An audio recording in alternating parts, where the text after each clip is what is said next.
Bonjour à tous. Donc aujourd'hui, nous allons continuer avec notre cours module 7 du cours qui s'intitule les malwares, donc avec sa deuxième partie. Alors aujourd'hui, nous allons voir le concept de virus et de vers. Donc il faut savoir que les virus sont un fléau informatique moderne. Donc les virus informatiques peuvent potentiellement faire des ravages sur les ordinateurs professionnels ou personnels. Généralement, la durée de vie d'un virus dépend de sa capacité à se reproduire. Conséquent, les attaquants vont concevoir chaque code de virus de telle manière que le virus va se répliquer plusieurs fois. Un virus informatique est un programme auto-répliquant qui va se reproduire son code en attachant des copies de lui-même à un autre code exécutable et qui va fonctionner à l'insu et sans le consentement de l'utilisateur. De la même manière qu'un virus biologique, un virus informatique est contagieux et il peut contaminer d'autres fichiers. Cependant, les virus ne peuvent pas infecter des machines externes qu'à l'aide des utilisateurs de l'ordinateur. Certains virus affectent les ordinateurs dès que leur code est exécuté. D'autres vont rester dormants jusqu'à ce qu'une circonstance logique prédéfinie soit remplie. Il faut savoir que les virus infectent divers fichiers, tels que les fichiers de superposition, ce qu'on appelle les points OVL, les fichiers exécutables tels que les points .exe, les points .sys, les points .com, voire même les points .bat. Et généralement, les virus sont transmis soit lors des téléchargements des fichiers, soit lors d'utilisation de pièces jointes d'email, ou bien lors d'utilisation de supports externes. Il faut savoir qu'un virus se caractérise par plusieurs choses. D'abord, il va viser les performances de votre ordinateur lorsqu'il va faire son infection virale. Cette infection peut entraîner une perte de données, un crash du système ou bien tout simplement une corruption de vos fichiers. Si on essaie de s'intéresser aux caractéristiques d'un virus, on peut voir qu'il va infecter d'autres programmes, qu'il va se transformer, qu'il peut chiffrer vos données, qu'il peut les altérer, corrompre vos fichiers et vos données, et bien sûr, il va s'auto-répliquer. Mais pourquoi est-ce que les attaquants vont créer des virus? Tout simplement, ils ont plusieurs motivations qui sont peu recommandables généralement. Par exemple, les criminels vont créer des virus pour détruire les données d'une entreprise, ou bien dans le cadre d'un acte de vandalisme, ou bien pour détruire les produits de l'entreprise uniquement. Cependant, dans certains cas, les virus vont aider le système. Donc, un attaquant va créer un virus dans les objectifs suivants. Soit pour infliger des dégâts aux concurrents, soit pour réaliser des avantages financiers, pour vandaliser la propriété intellectuelle, faire tout simplement une farce, pour mener des recherches, ou bien pour s'engager dans le cyberterrorisme. Il peut aussi diffuser des messages politiques, il peut endommager des réseaux ou des ordinateurs, ou bien tout simplement accéder à distance à l'ordinateur de la victime. Mais comment se rendre compte qu'on est infecté par un virus? Il y a plusieurs indicateurs d'attaque virale qui résultent d'activités anormales. De telles activités vont se refléter dans la nature d'un virus en interrompant le flux régulier d'un processus ou d'un programme. Cependant, tous les bugs créés ne contribuent pas à attaquer le système. Il se peut qu'il s'agisse simplement de faux positifs. Par exemple, si le système fonctionne plus lentement que d'habitude, on peut supposer qu'un virus a infecté le système. Cependant, la véritable raison pourrait tout simplement être une surcharge du système. Un virus efficace a tendance à se multiplier rapidement et peut infecter des centaines de machines en un peu de temps. Les virus peuvent infecter des fichiers sur le système et lorsque les fichiers sont transférés, ils vont à leur tour infecter les machines d'autres utilisateurs qui vont les recevoir. Un virus peut également utiliser des serveurs de fichiers pour infecter des fichiers. Lorsqu'un virus infecte un ordinateur, la victime ou l'utilisateur sera en mesure d'identifier certaines indications de la présence d'une infection virale. À titre d'exemple, le processeur nécessitera plus de ressources et de temps, ce qui va entraîner une dégradation des performances. Ou bien, l'ordinateur va émettre des bips sans affichage. On peut avoir des étiquettes du lecteur qui vont changer et le système d'exploitation qui ne se charge plus. Ou bien on peut avoir des alertes antivirus constantes.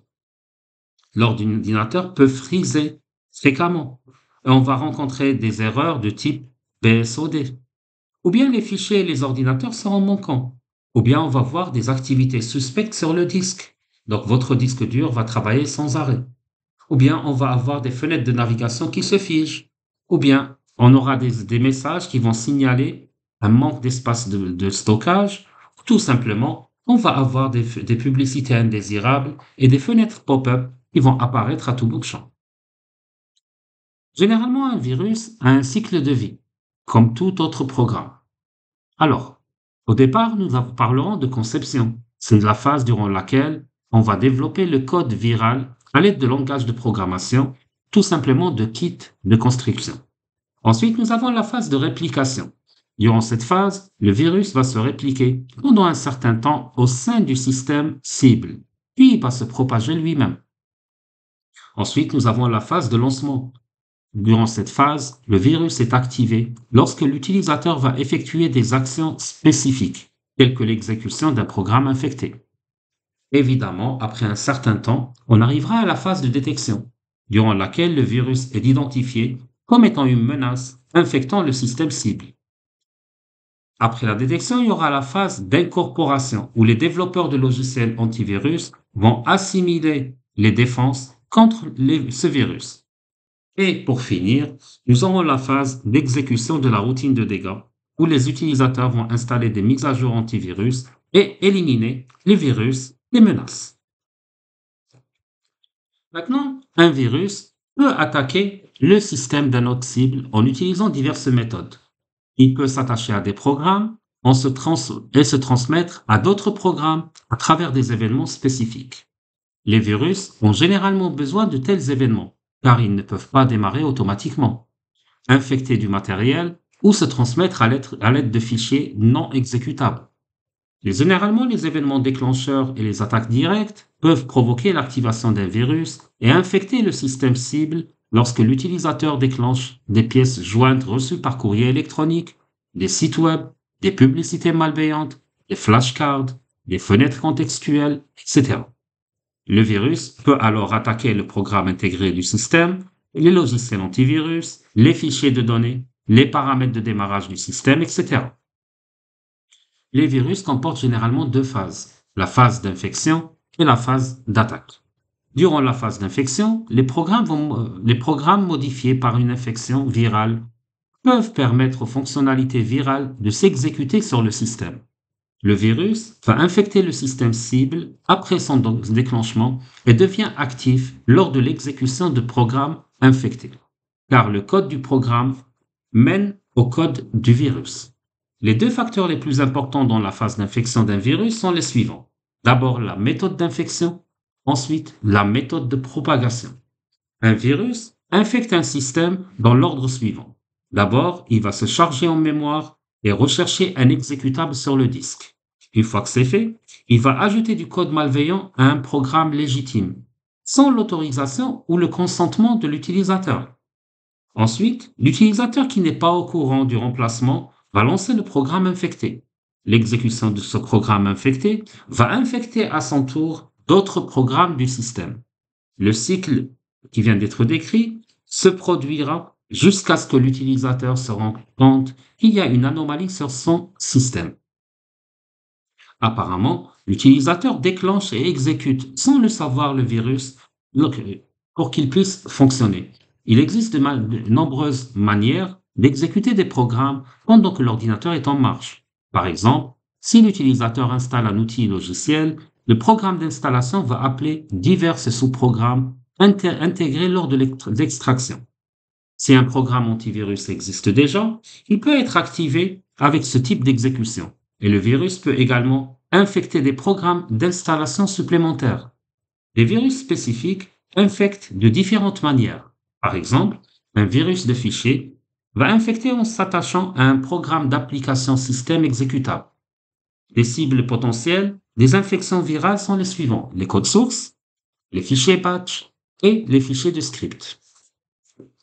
Les virus du secteur d'amorçage ou bien du secteur de démarrage exécutent leur code avant le démarrage du PC cible. Donc, les virus se propagent de diverses manières. Il existe des programmes antivirus qui infectent et continuent de se propager chaque fois que l'utilisateur les exécute. Certains programmes antivirus n'infectent pas les programmes lors de leur première exécution. Ils résident dans la mémoire d'un ordinateur et infectent les programmes ultérieurement.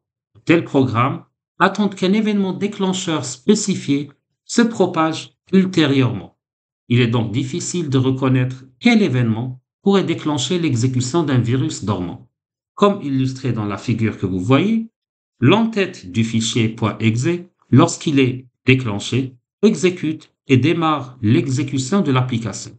Une fois ce fichier infecté, tout événement déclencheur provenant de l'entête du fichier peut activer le code du virus, ainsi que le programme d'application immédiatement après son exécution.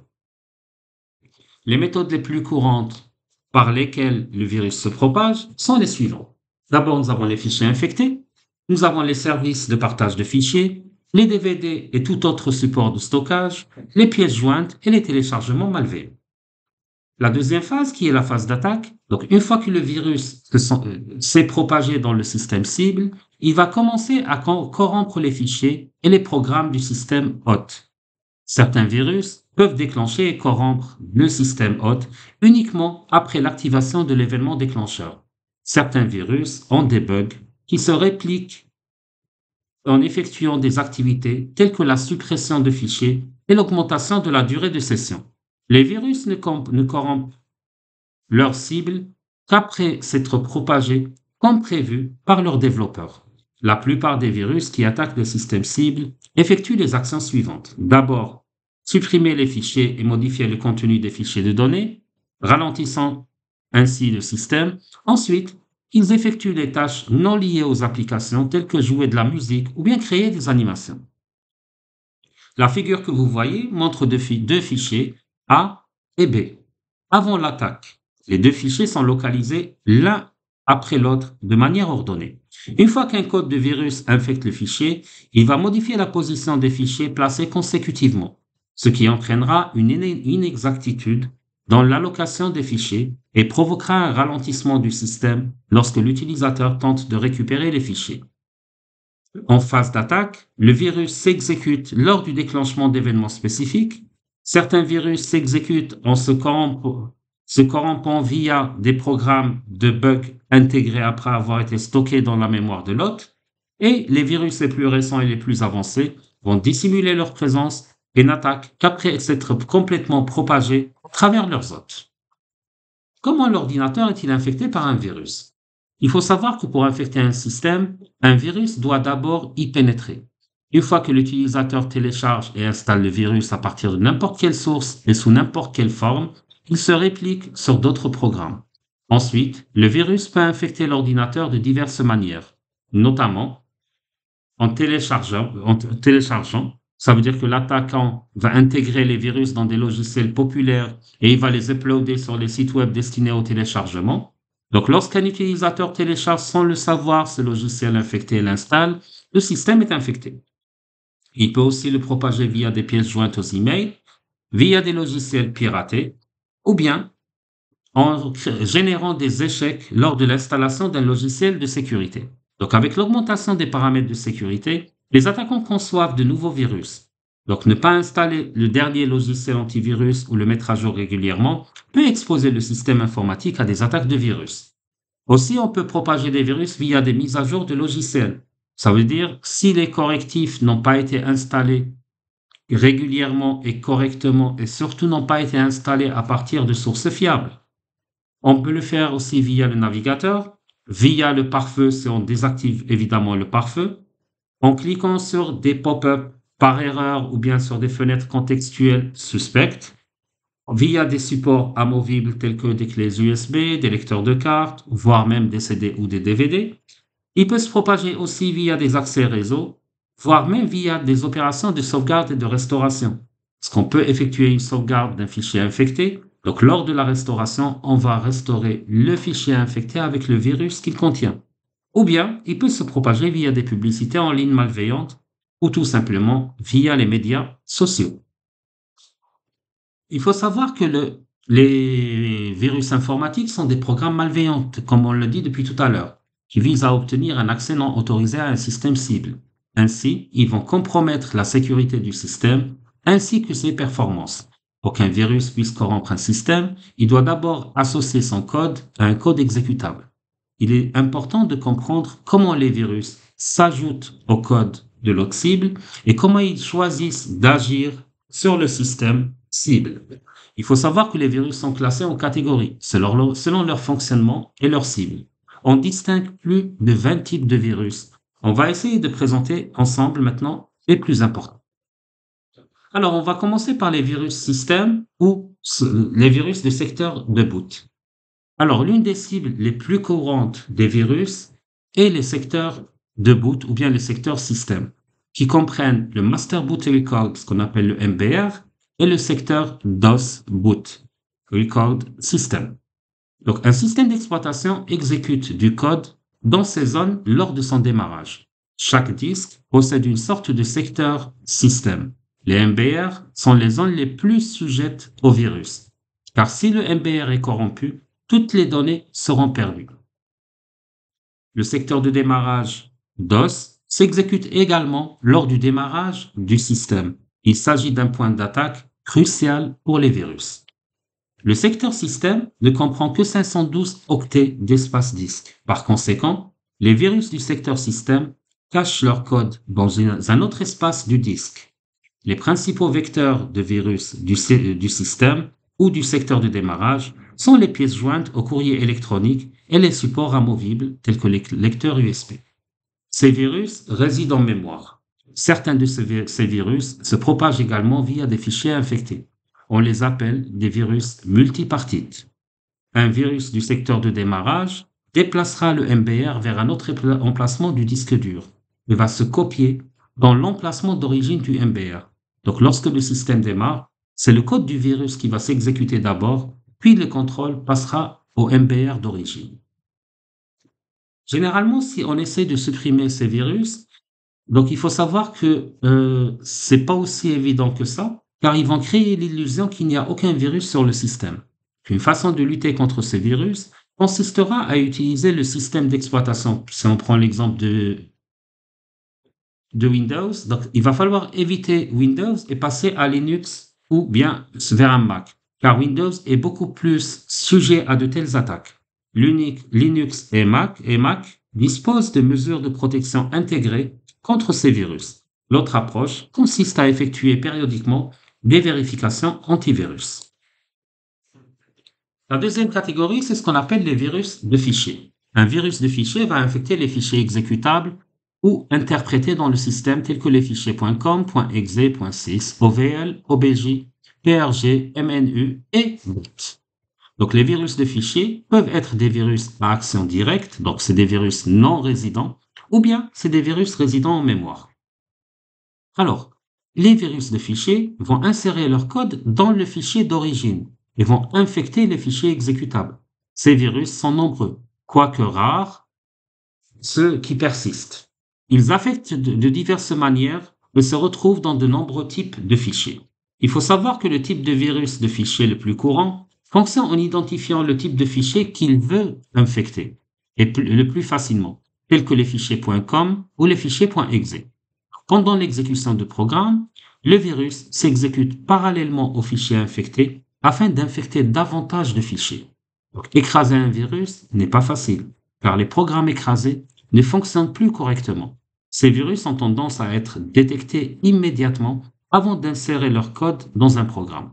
Certains virus de fichiers enregistrent les instructions d'origine et permettent ainsi au programme d'origine de s'exécuter afin que tout puisse sembler normal. Les virus de fichiers vont cacher leur présence en utilisant des techniques furtives pour résider dans la mémoire d'un ordinateur. De la même manière que les virus du secteur système, ils ne montreront aucune augmentation de la longueur des fichiers lors de l'exécution de la liste des répertoires. Si un utilisateur tente de lire le fichier, le virus va intercepter la demande de l'utilisateur, va récupérer son fichier d'origine et va l'exécuter. Les virus de fichiers peuvent infecter de nombreux types de fichiers, car il existe une grande variété de techniques d'infection. Les virus multipart. Donc, un virus multipart, également connu sous le nom de virus multipart ou virus hybride, va combiner l'approche d'infection de fichiers et les approches d'infection de secteurs de boot. Et il va essayer d'attaquer simultanément le secteur de démarrage et les fichiers exécutables du programme. Donc, lorsqu'un virus va infecter le secteur de démarrage, il affecte à son tour les fichiers système et vice-versa.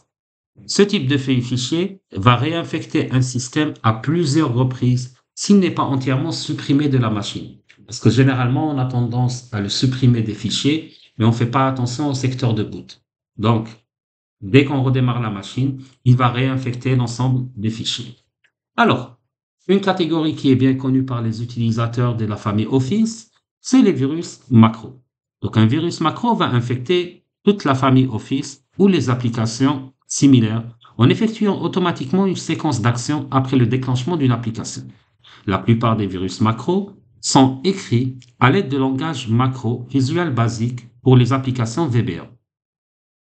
Et ils vont infecter les modèles qui convertissent les documents infectés en fichiers modèles tout en conservant leur apparence de fichiers de documents courants. Les virus macro sont un peu moins dangereux que les autres virus, car ils se propagent généralement par courrier électronique et n'infecteront que les fichiers utilisant les macros. Les fichiers de données pures ne permettent pas la propagation de virus, mais parfois, l'utilisateur moyen, en raison de nombreux langages de macros utilisés dans certains programmes, va négliger facilement la frontière entre un fichier de données et un fichier exécutable.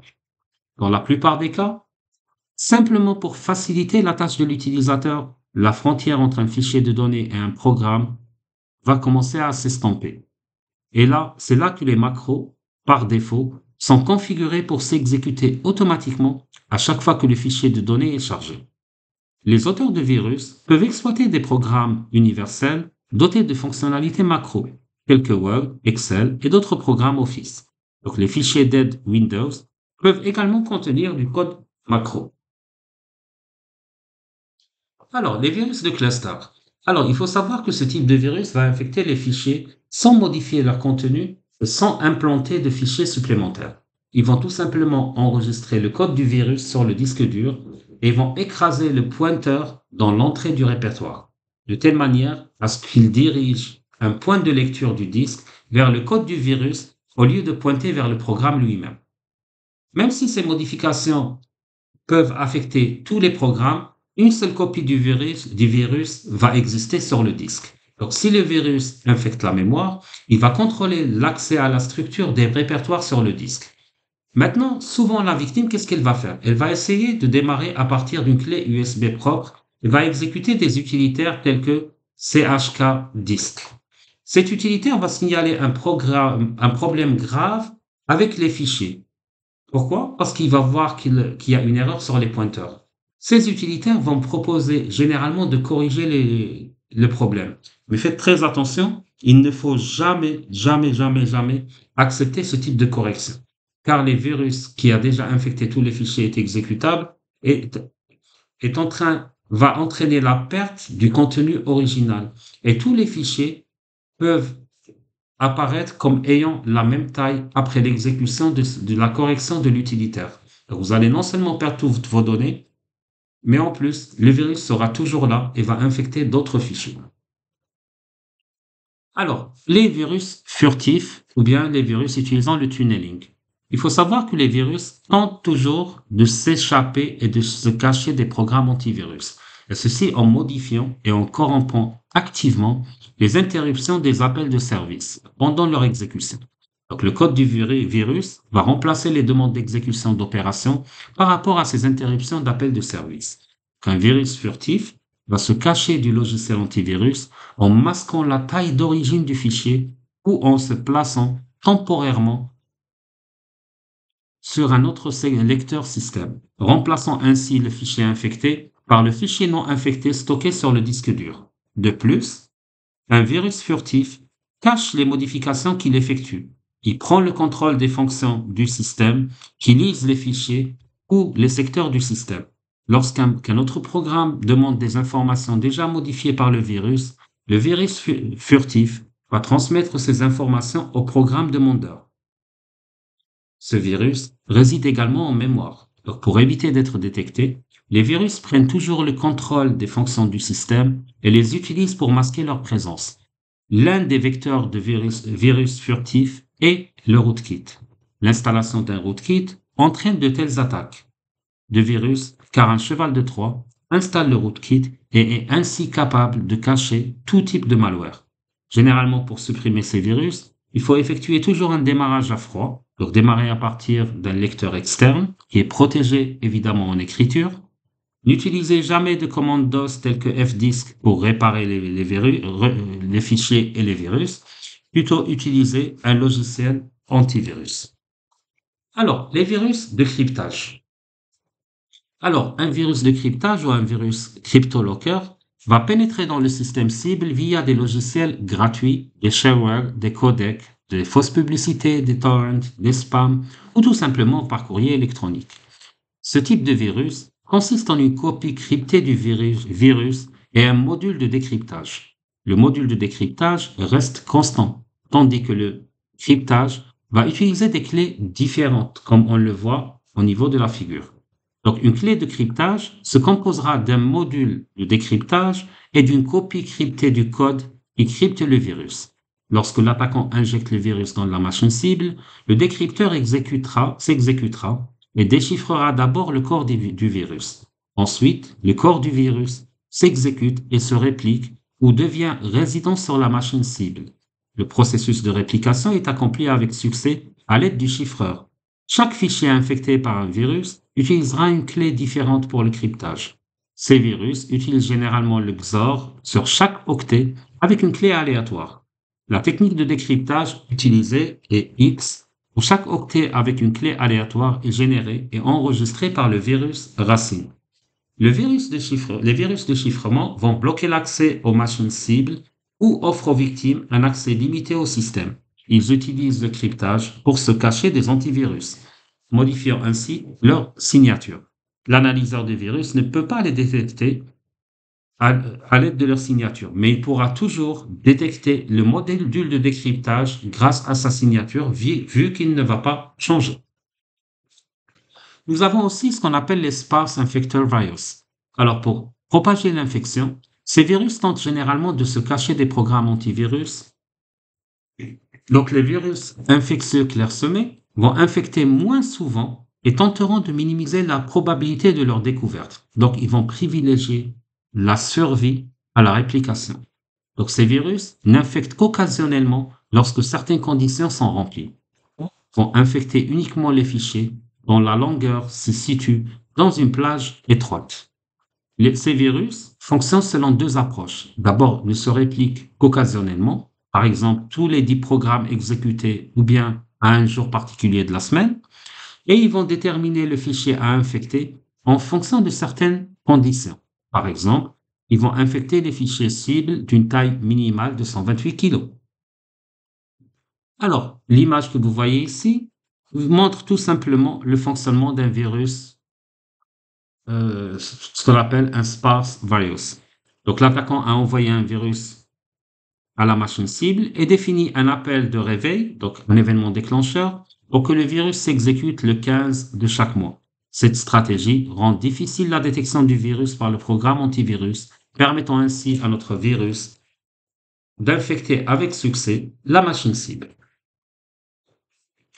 Alors, les virus polymorphiques. De tels virus vont infecter un fichier contenant une copie cryptée d'un code polymorphe, déjà décodé par un module de décryptage.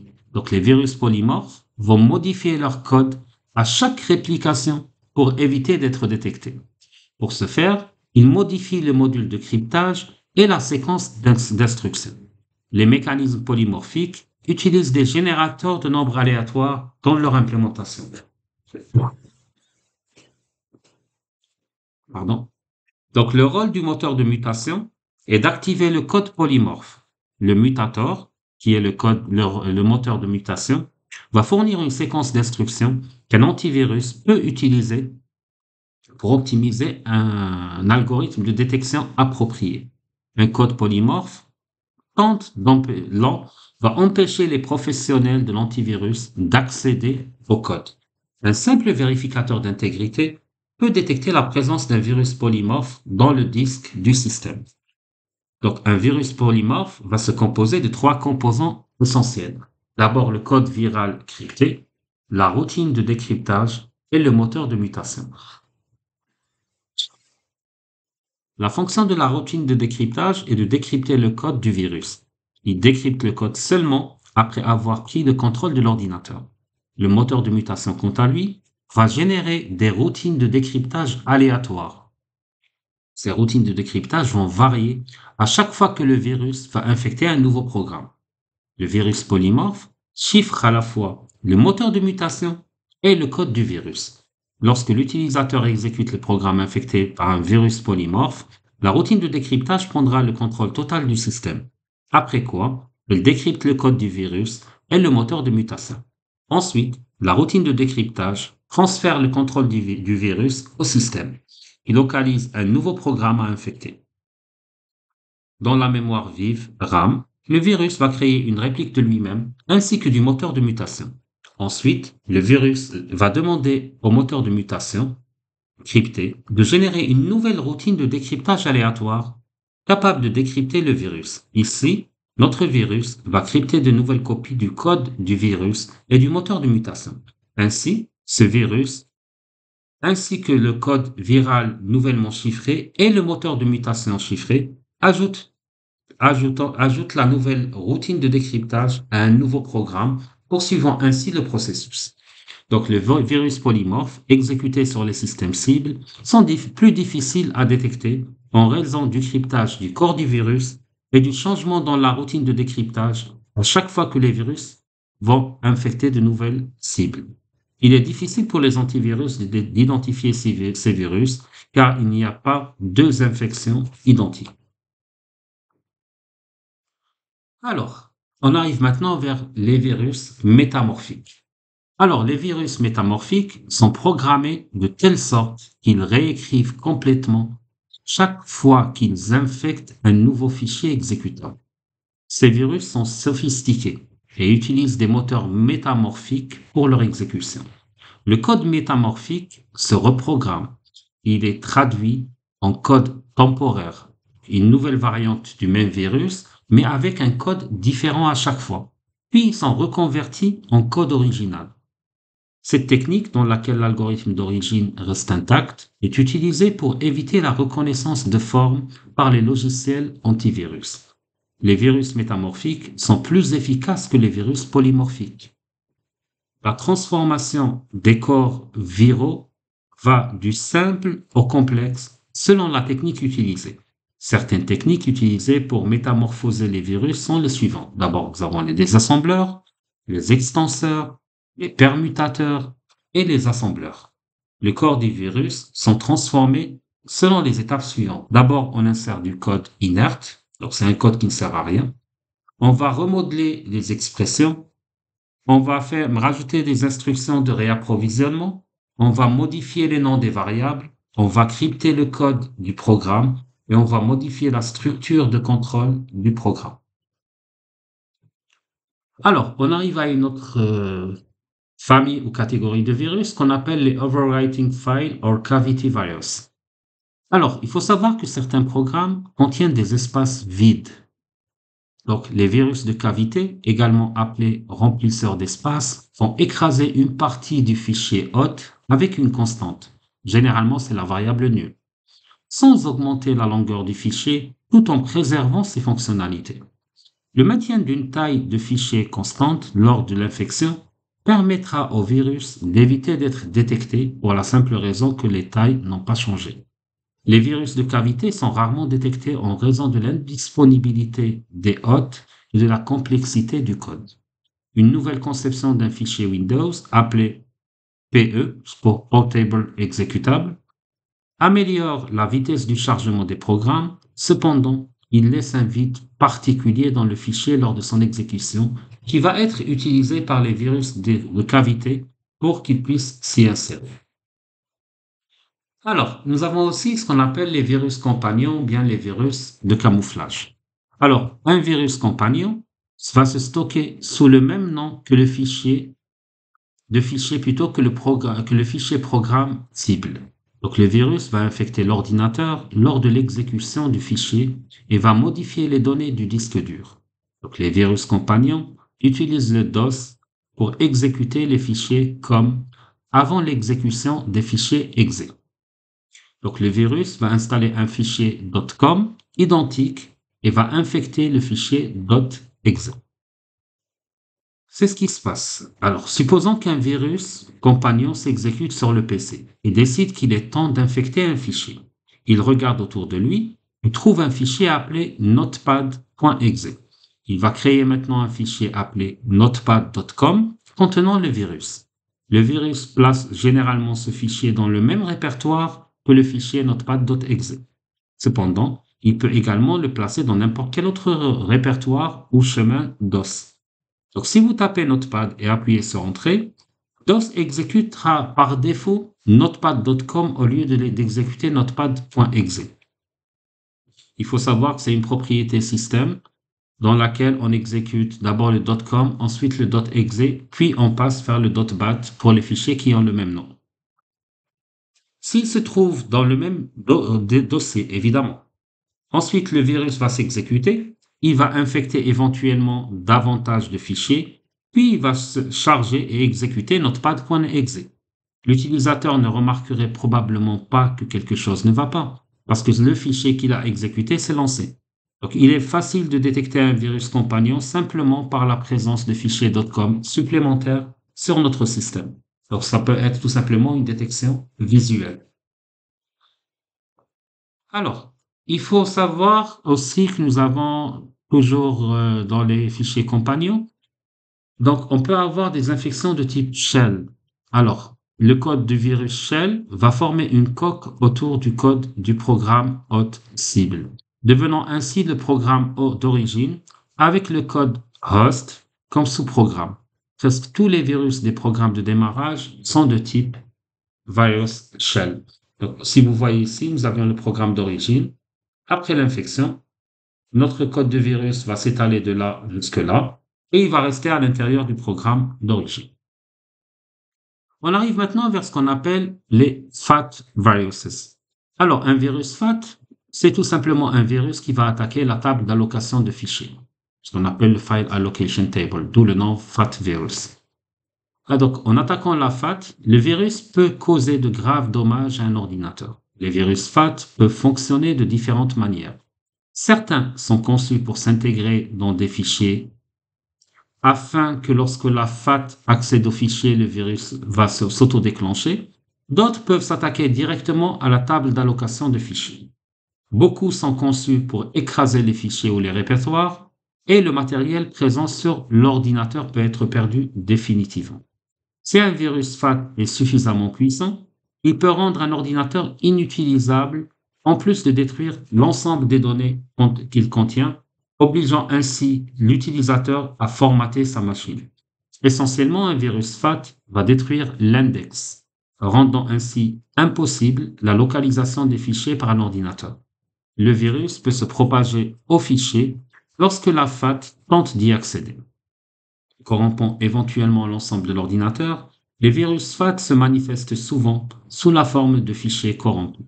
Les utilisateurs notant que les fichiers sont manquants ou inaccessibles, l'architecture FAT elle-même peut également être modifiée. Par exemple, un ordinateur qui devrait utiliser un protocole FAT32 peut brusquement basculer vers une FAT12.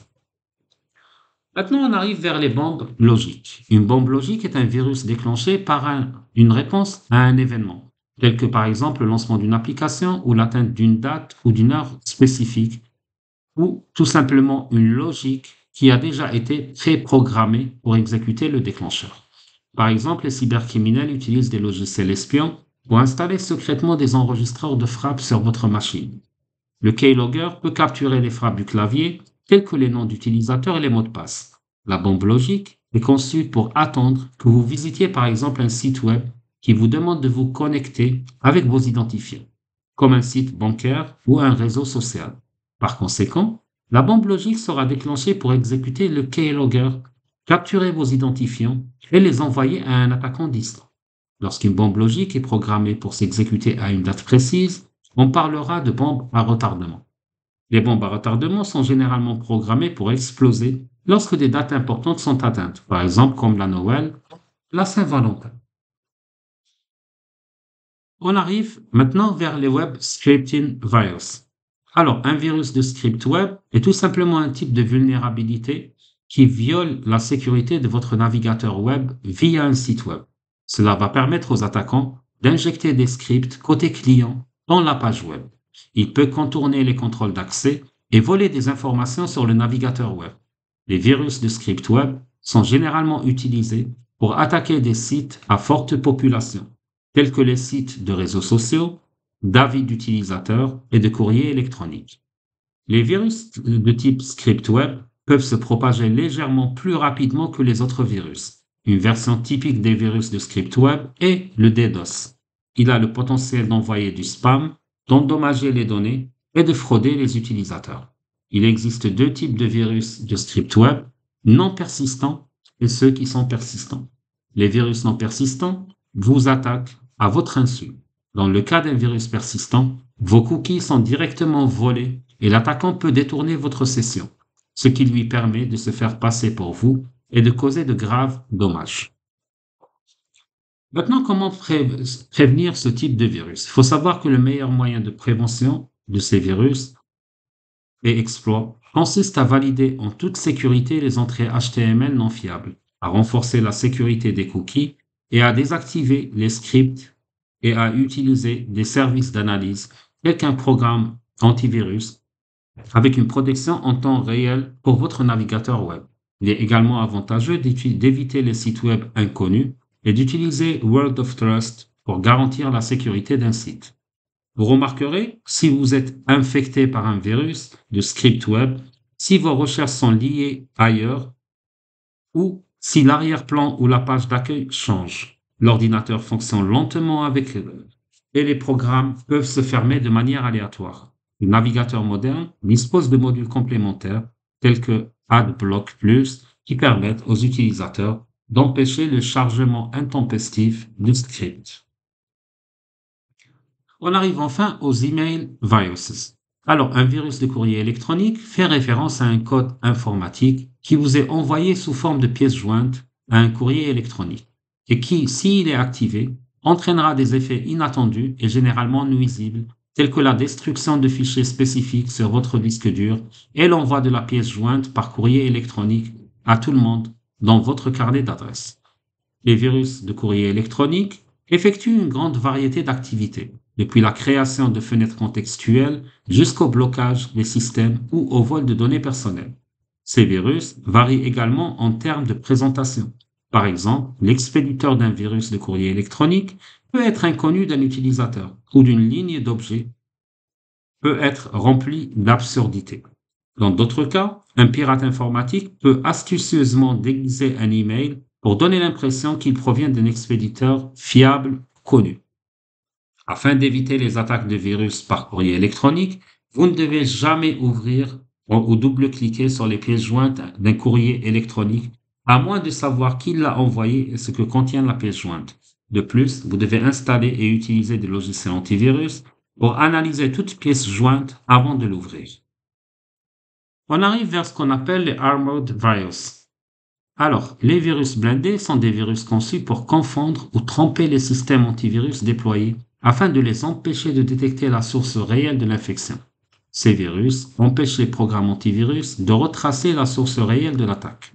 Ils trompent les programmes antivirus en affichant un autre emplacement, même s'il se trouve en réalité sur le système lui-même. Les techniques de base suivantes sont adoptées par les virus blindés. D'abord, nous avons les techniques de désassemblage. Donc, l'anti-désassemblage est une technique qui utilise du code ou des données spécialement conçues dans un programme pour produire une liste de programmes incorrects par des outils d'analyse de désassemblage. Ensuite, nous avons les outils anti-débugage. Donc, les techniques d'anti-débugage sont utilisées pour garantir que le programme ne s'exécute pas sous le débugger. Cela peut ralentir le processus d'ingénierie inverse, mais cela ne peut pas être évité. Nous avons ensuite les anti-heuristiques qui sont utilisés dans le code machine pour empêcher l'analyse heuristique et ils reposent sur la capacité du programme à se protéger contre l'intervention du programmeur ou du débugger.